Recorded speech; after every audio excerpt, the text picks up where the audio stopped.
On Sunday, January 29th, 2023, I posted 3,850 of the anachronisms to the Anachronisms blog, which I started as a sort of a daily poem project with some specific ways of going about it back in July of 2005, approaching now in April 2025, the 20th anniversary of that, the inauguration of that blog. And I've wrote some of these even before then. This is called Should We Call This an Emergency? Stand up straight, hands to your sides. All we need now is a 10 hut, thought Sebastian. He was graceful, and the eyes of several in the unit were on his unit. Those eyes included the eyes of Carson, whose hands would normally be in his pockets. All right, you sweet potatoes, shouted the sergeant, who was glowing with charge. Let me see those digits.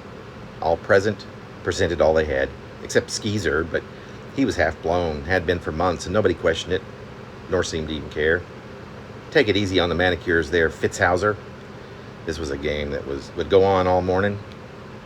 When Carson's section was dismissed, he slowly put his hands deep into his pockets and stood for a minute in the spot he'd been for what seemed like hours by now.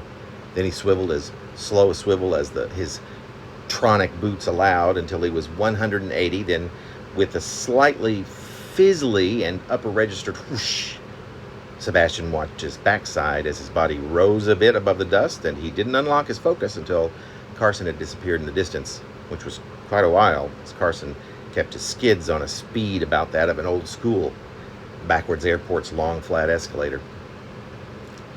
The one you'd see your mother arrive on twice a year, never bothering to lift a foot to make any extra speed either coming or going.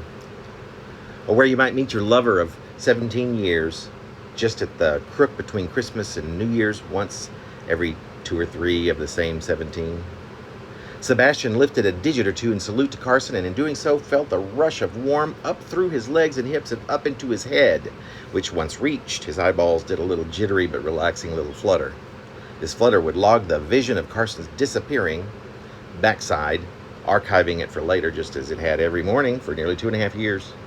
Tuck your pants in, rookie, came the sergeant, glaring Sebastian down, or perhaps the more appropriate way to describe the look was that he was screwing holes right through him.